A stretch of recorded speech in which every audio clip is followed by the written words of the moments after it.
Hello friends ఈ వీడియోలో మనము చిన్న టాపిక్ తెలుసుకుందాము. అదేంటంటే మన మొబైల్లో ఎటువంటి యాప్ లేకుండా, అంటే ఎటువంటి యాప్ యూజ్ చేయకోకుండా మనకు వచ్చిన కాల్స్ అన్నీ వేరే వాళ్ళకి ఫార్వర్డ్ చేయొచ్చు. బట్ ఇది ఏ విధంగా యూజ్ అవుతుంది అంటే, మన మొబైల్లో ఛార్జింగ్ అయిపోయినప్పుడు మనము మన ఫ్యామిలీ మెంబర్స్కి ఫోన్ కాల్స్ అనేది ఫార్వర్డ్ పెట్టుకోవచ్చు. మన ఇంపార్టెంట్ కాల్స్ వస్తే గిన అది ఏ విధంగా అనేది నేను ఇప్పుడు చెప్తాను. ఫస్ట్ మీ మొబైల్లో ఒకసారి కీబోర్డ్ అనేది ఓపెన్ చేయండి. ఓపెన్ చేసిన తర్వాత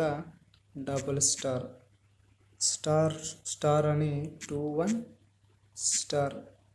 ఫ్రెండ్స్, ఈ విధంగా **21* అని ఎంటర్ చేసిన తర్వాత మీరు ఎవరికైతే ఫార్వర్డ్ చేయాలి అని అనుకుంటున్నారో మొబైల్స్, అంటే మీకు వచ్చే కాల్స్ అన్ని ఎవరికైతే ఫార్వర్డ్ కావాలి అని అనుకుంటున్నారో, మీరు వేరే మొబైల్ ఫార్వర్డ్ కావాలనుకుంటే ఈ విధంగా **21* అని టైప్ చేసి మొబైల్ నెంబర్ ఫర్ ఎగ్జాంపుల్ ఏదైనా పర్లేదు, మొబైల్ నెంబర్ ఎంటర్ చేయండి. మొబైల్ నెంబర్ ఎంటర్ చేసిన తర్వాత యాస్ అనేది క్లిక్ చేయండి. క్లిక్ చేసిన తర్వాత కాల్ చేయండి ఫ్రెండ్స్. కాలింగ్ బటన్ క్లిక్ చేయండి.